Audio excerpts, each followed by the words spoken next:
Today we're going to start making our coil pots.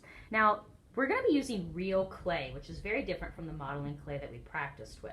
One of the differences is you're going to notice that it's going to make your hands a lot dirtier. That's because clay comes from the ground. It comes from the dirt, so it's going to leave your hands a little bit dusty with that dirt. Now, you're going to kind of use it the same way to make your coils. I like to start by kind of squeezing it to make sure that it's really nice and compact without any air bubbles in the middle. And then you can start rolling it out on your table. Now, a couple things to think about. With modeling clay, the more you use it, the softer it gets because it warms up in your hand. With real clay, the more you play with it, the harder it gets because it's actually starting to dry out. Your hands will absorb the moisture that's in the clay. So when I'm rolling out my coils, I'm trying not to start over a bunch of times. I'm trying to carefully do my best job with the coil so that I handle it as little as possible. Because if my clay starts getting hard, it's going to crack when I try to bend it, and it's just a little bit more difficult to work with. So I'm kind of making my coil a little more round so that I can still roll it. Instead of starting over, I'm just kind of working with what I have already so I don't dry it out. Now, when you're making your big coil pot, you want your coils to be fairly large. I usually use my pinky finger as a guide. You don't want it to be any thinner than your pinky finger. So I kind of compare. This looks about the same size, the same thickness as my pinky, so I don't want to roll it out too much more. If your coil does start getting a little bit dried out and has a few cracks in it, I will sometimes take one finger dip of water and kind of add that to the whole coil. You only need one finger dip because if you use too much water, then your coil is going to become hard to work with also if it's really soggy and falling apart. Once you have a few coils rolled, you're ready to start building your pot. Okay, I have a little collection of coils started, so I'm going to start by making the base of my pot. So I'm just going to very carefully start coiling this up into a spiral, just like how I practiced with modeling clay.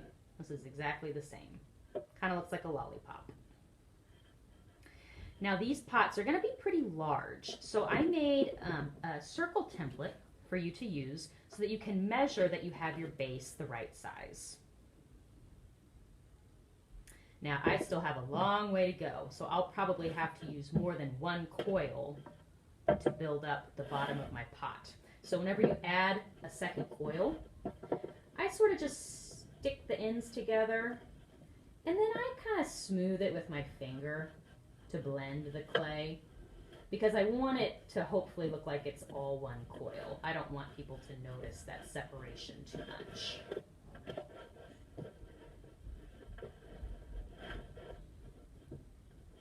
And I'm just going to keep coiling until I have it pretty close to the size of my template. It doesn't have to be perfect, but just close.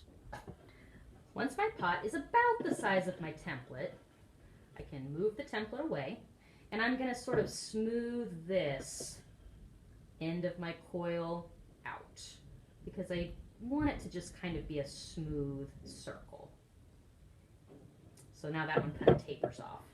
I'm going to make sure that all my coils look nice without any jaggedy edges or messed up areas. And now I'm ready to start building my pot taller. So I have another coil that is about pinky thickness, maybe just a little bit thicker. And I'm going to lay this coil on top of my base. So instead of getting wider, now we're building it up. And I'm just going to measure and remove the part that I don't need. Now, when we built with modeling clay, that modeling clay just stuck together. But with real clay, when this dries out, it won't be sticky anymore. So this coil would just fall right off. So with real clay, you have to use a technique called slipping and scoring. So this is another difference from the modeling clay. Slipping and scoring means that whenever you want to add another piece of clay, you're going to take a tool such as a toothpick and you're going to score it. Score means to cut. So I'm making little cuts in this edge here where I'm going to add my top coil. I'm kind of just doing like a zigzag motion or just to kind of cut up that little clay.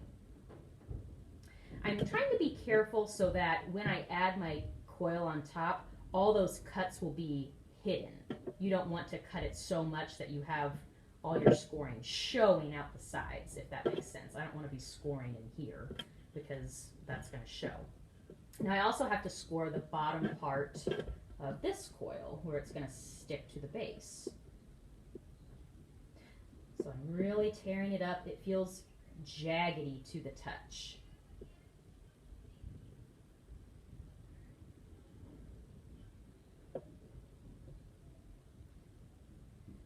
And I'm taking my time because I don't want these cuts to show. I'm trying to keep them right on the underneath side.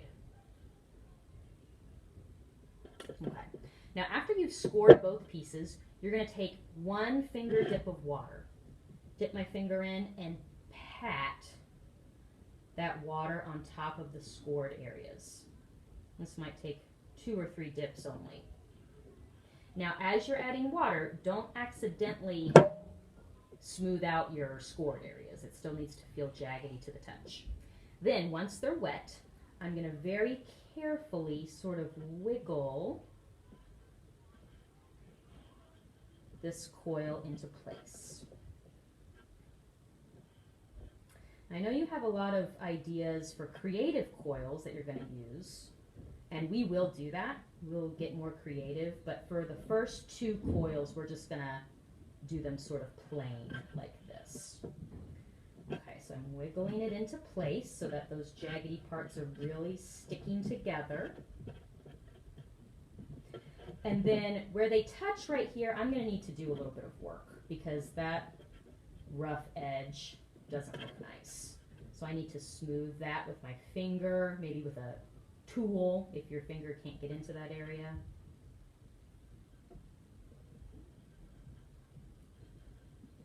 I also try to smooth out if you can see any slipping and scoring because I don't want those jagged parts to show. So you can use a finger or a tool to kind of smooth those out. Slipping and scoring is very important, but it's kind of ugly. You don't want to be able to see it when your project is done.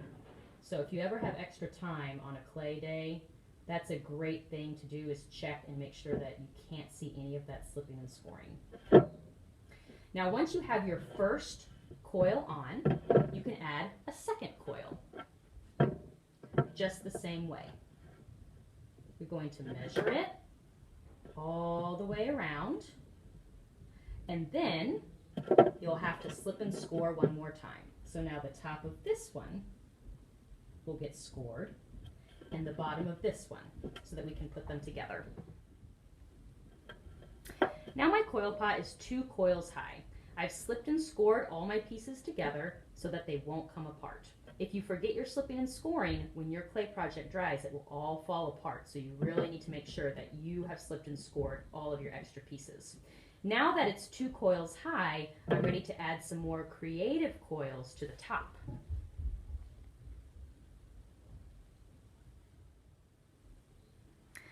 Let's make our coil pots taller today using some more creative coils. Now, last time we talked, when we made coils for our pot, we wanted them to be about as thick as our pinky when we added them on top. So I've rolled out a couple coils that are pinky thickness. Now I've also rolled out a few that are thinner. Now my plan for these is not to use them as a single coil, but to do some fancy stuff with them. So some people have maybe chosen to do braids. Maybe some people have decided to twist their coils. That's what I'm going to do. So you'll have to think about what you planned out on day 1, what you practiced, what you liked the most. and start creating those ideas with your clay today. Now, another thing that we talked about doing was creating spirals. So once again, for a spiral, you're probably going to need a smaller coil. And then those can get coiled up like so.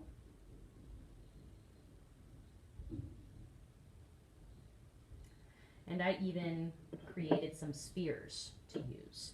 So you can use as many of the different ideas as you want when you're building up your pot. Now, whenever I'm adding coils, I'm definitely going to need to slip and score. So we talked about using our toothpick and water last time, and whenever I want to add on a piece, I'm going to have to scratch that area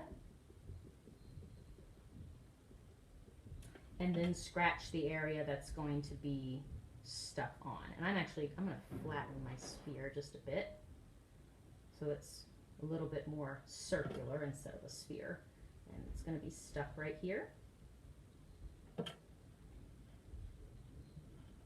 Add a tiny finger dip of water and then wiggle both pieces into place.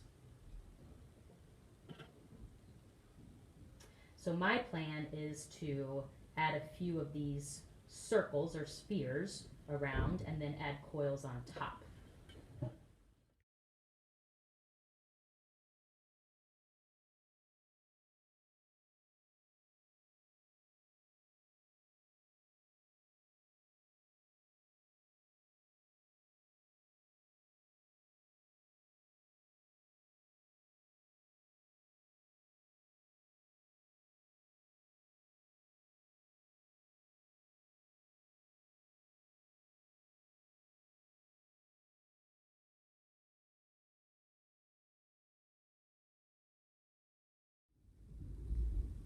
When my pot is built, I like to take extra time to go around the whole three-dimensional object and look for areas that need to maybe be a little bit smoothed out. So like I see some rough places right in here. So what I need to do is take my finger or a tool and try to smooth those areas out the best I can. This is what can make or break your clay project. If you have too many areas where you can see you're slipping and scoring a little bit, or where you just had kind of some sloppy coils, all those little places are really going to kind of make your project look a little bit sloppy. So I always try to take a tool and smooth it out the best I can. If I can't get my finger in there, you can see I'm using my toothpick a little bit to smooth the areas out.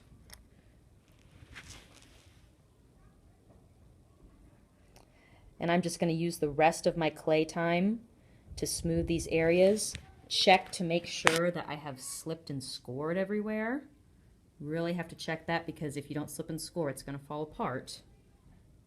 And after I've checked all of that, I can leave my pot to dry.